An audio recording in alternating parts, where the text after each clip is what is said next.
Maybe we'll get those. Let's see if this thing works. I'm not sure if this thing works. We'll see if it works. Let's see. We're underway here. Pac-10 Big 12 matchup. They could have been in the same division if Texas had gone to the Pac-10, but we'll leave that up to speculation for the future bloggers about what could have been after this season is over. This is Hannah Higgins on the left. Well, she looks for fortune in the middle, and so far Texas getting the attack off well.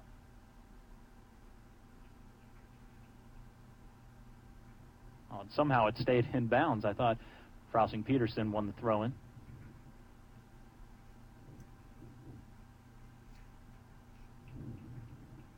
Well, this time it goes to USC.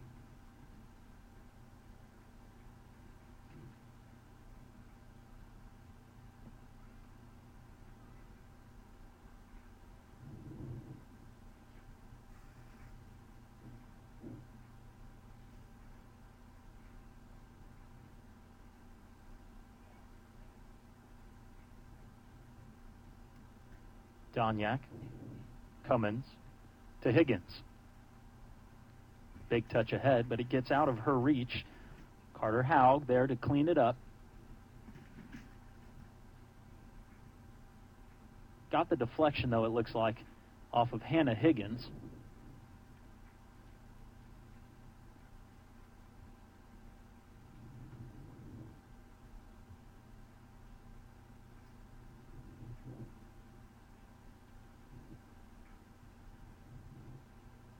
Davila onto the outside.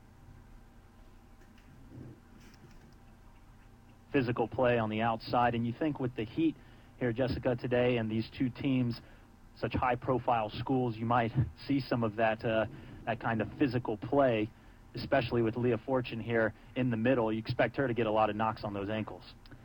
Yeah, I would imagine that both teams are going to try and knock it around a little bit more. Run in the middle here. Elizabeth Eddy, the forward for USC, but the Texas defense is there to close it out.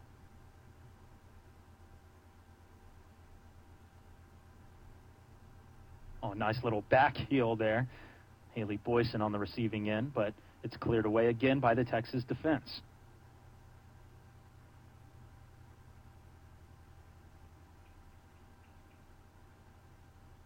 Fourth.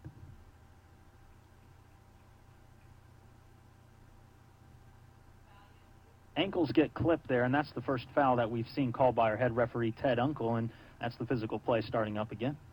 Well, Coach Petroselli talked about how he wanted players to take the ball on a dribble a little bit more. So I think that builds confidence, but they got a lot of their goals off of just penetrating and then ripping a shot on goal. Hannah Higgins took it inside and then ripped one. Kirsten Burkhold took one up the middle. So he wants them to take their space. So you're going to see a lot of fouls because of that. When someone's dribbling, they tend to get fouled a lot. Set piece for Texas. It's their first one of the afternoon, and it's right into the hands of the freshman goalkeeper, Shelby Church. I know Texas scored off of a free kick against UTSA, and it was almost the same type of delivery, was it not? Yes, and then it was Leah Fortune on the back post who really just flicked it on. The shortest player on the field, Leah Fortune. She just had to kind of stand there because Doniak's kick was just so perfect. USC chugging up on the far side of the field. Campisi drops it off for goal. It's her first touch of the afternoon as well. Eddy on the outside, going one-on-one. Erica Campanelli, good defense there, and she's been known to do that from time to time, using her speed to get back, and she sticks a leg out and forces the throw-in. Elizabeth Eddy is one of those top recruits in the country that USC scored. A lot of speed, very quick, so you need someone to match up with her, and Campanelli's perfect. First corner is going to go to USC here on the near side of the field. Texas forced to play on their heels right now. They bring everybody back into the area. Lexi Harris on the top of the 18 right now. Two players on the post. Taking the corner will be Carly Butcher, one of the midfielders. The right footer sends an out swinger and clears everybody, going all the way to the backside. Shot on goal, but it's deflected.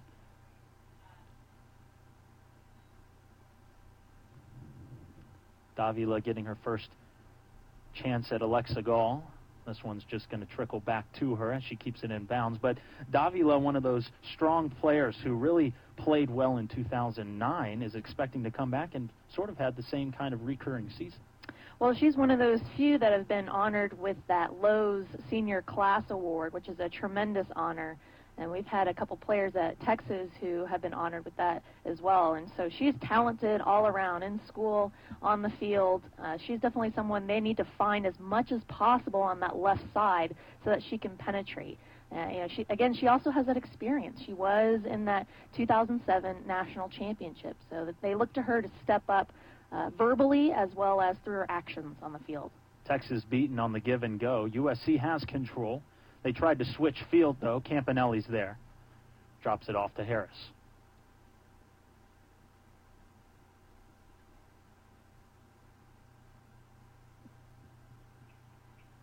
Nice move by Campisi, but she gives it up. Well, it's Lucy Keith's first touch. Has moved from a midfielder role back into the defense, and we remember in the exhibition game against LSU that head coach Chris Petroselli was playing more of a three defender role with Lucy Keith swaying in between sort of as a stopper, but now she seems to have found that role as the center back with Nina Frausing-Peterson. I think she did well Friday. I think he likes her, but again, he's been trying to decide who he's going to really have as a mainstay in that back line. Leah Payne, a junior, is in the mix to play in the center back there. And then Kate Nicholson, a senior, is also in the mix to probably play outside back. So he's still trying to test the waters with his defenders and see what works the best. Eddie here wins out, but Lucy Keith steps in. Nice move to her defender in the back. Campisi all the way to Gall.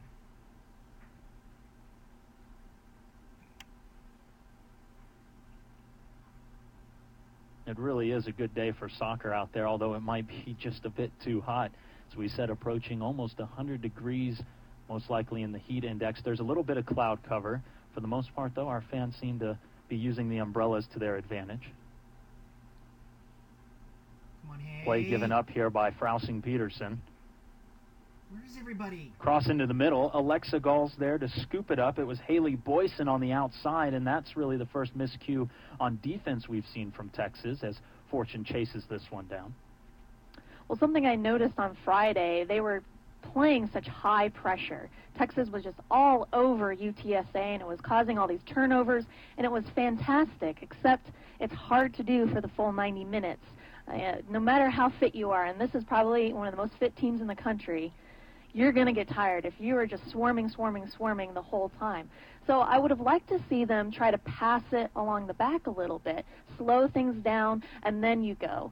But things like that happen. If you pass along the back, little mistake, little touch, it's very costly. So you've got to be very sure that your back can swing it. That's something that they don't do a whole lot, so mistakes are going to happen. Ball played through here for Fortune from Zarnagar. Tough challenge on the near side here in the corner. Carter Haug there with the defense for USC as the ball's moved forward down the field. And Texas reclaims possession. I think possession's really going to be the key statistic today when you have two high-striking offenses, even though USC has yet to show it in 2010.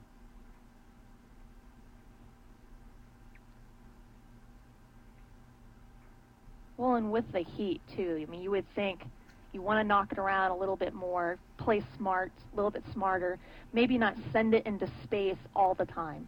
Pick your chances to find Fortune in behind, but don't have her running all day. She's just going to get exhausted with this heat. So you just got to pick your moments a little bit more, and we're going to see which team is able to do that.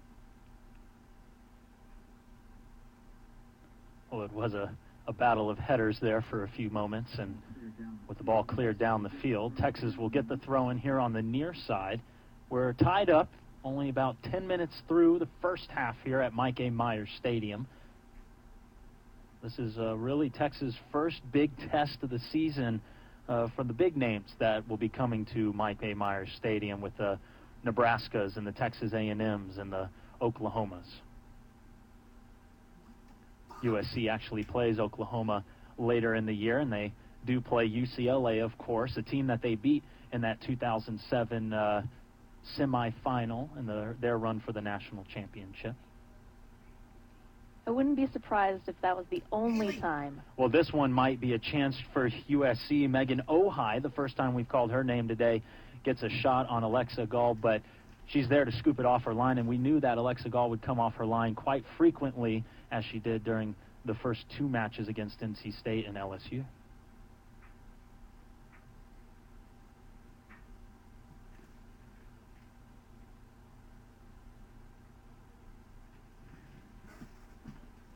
Harris controls.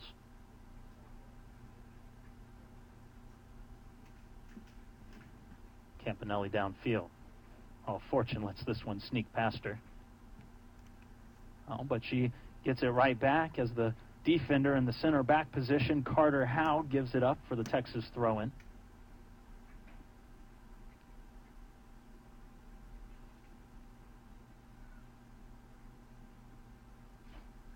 Coming through the middle, Leah Fortune on the run. They all start with L's, seem to confuse me just a bit.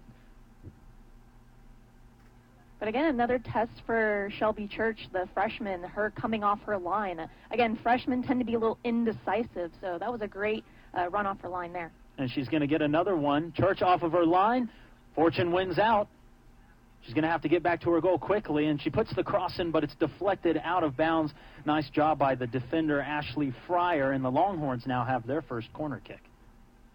Yeah, again, you saw there, I don't think she was indecisive coming out Church, but she just failed to hold on to the ball. And more experienced goalkeepers might have a better time just getting their body over top of it. Quick corner taken by the Longhorns. Joust in the center of the area for a header. USC wins out. On the counterattack, USC running down the field. It's the defender, Ashley Fryer. A big shove on Cam Pesey as she falls to the turf. No foul called from either the assistant or the center referees. On this clearance up the field goes right back to the defender, and Lexi Harris has to come into the backfield and make the play on defense for USC's second corner kick. Or will it be deflected out of bounds for a Texas goal kick?